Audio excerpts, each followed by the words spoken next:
Olá pessoal!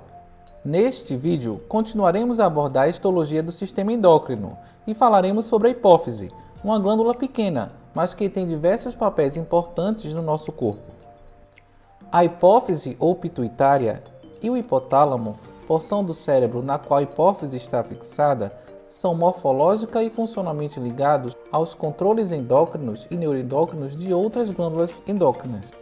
A hipófise é uma glândula composta do tamanho de uma ervilha, que pesa cerca de meio grama em homens e 1,5 gramas em mulheres multíparas, ou seja, aquelas que pariram 2 ou mais vezes.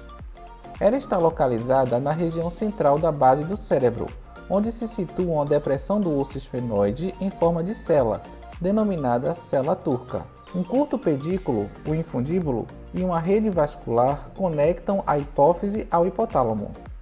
A hipófise contém dois componentes funcionais: o lobo anterior, ou adenohipófise, o tecido epitelial glandular, e o lobo posterior, ou neurohipófise, o tecido nervoso secretor. As duas porções têm origens embrionárias diferentes. O lobo anterior é derivado da evaginação do ectoderma da orofaringe, na direção do cérebro, conhecida como bolsa de Rathke.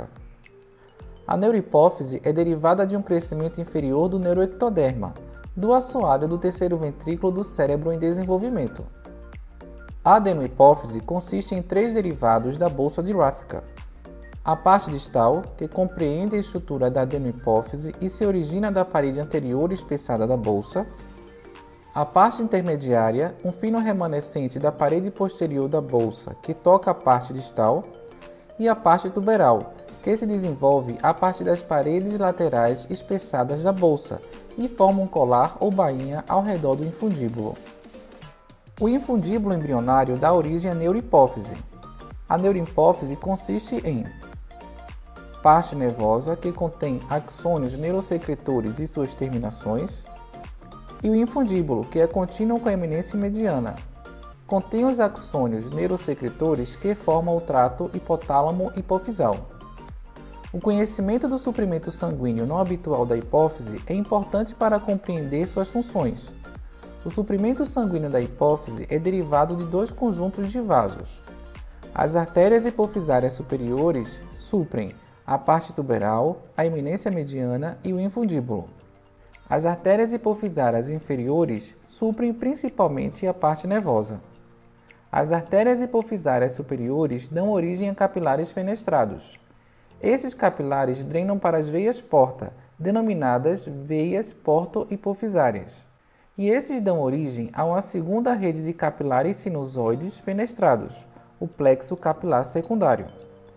Esse sistema de vasos transporta as secreções neuroendócrinas dos nervos hipotalâmicos de seus locais de liberação diretamente para as células da parte distal.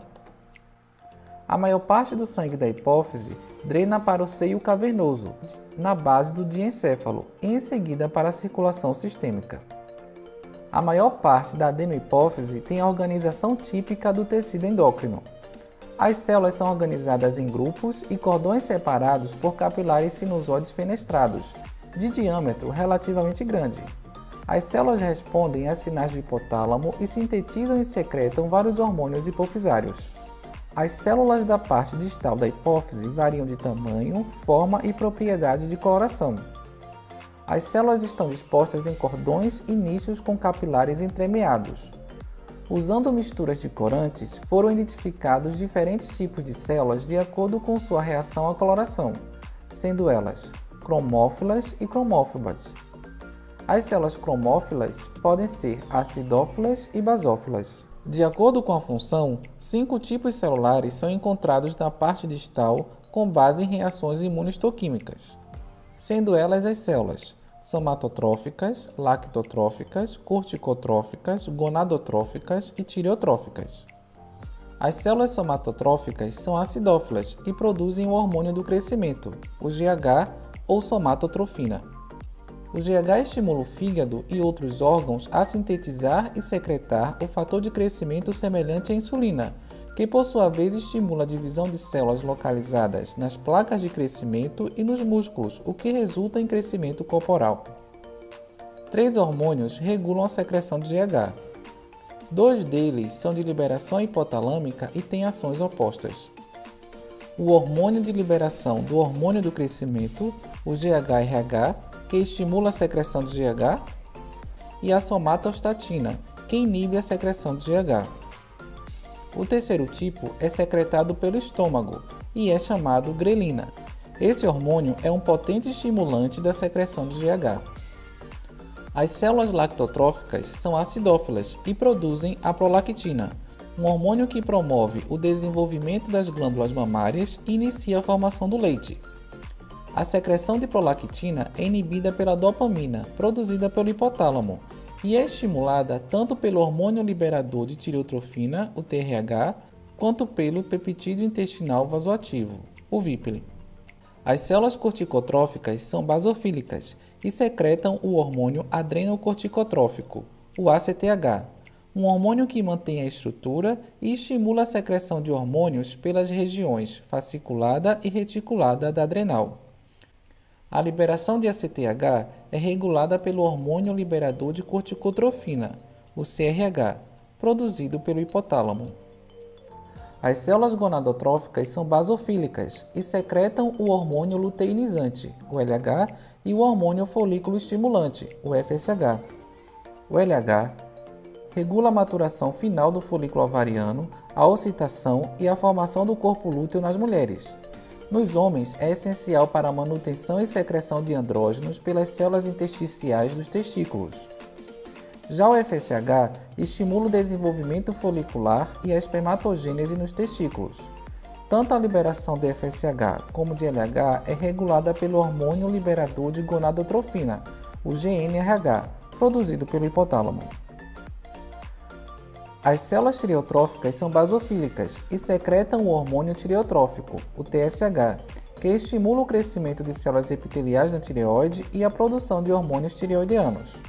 Sua liberação é controlada pelo hormônio liberador de tireotrofina, o TRH. A parte intermediária da hipófise circunda uma série de pequenas cavidades císticas que representam a luz residual da bolsa de Haatka. As células parenquimatosas da parte intermediária circundam folículos repletos de colóide.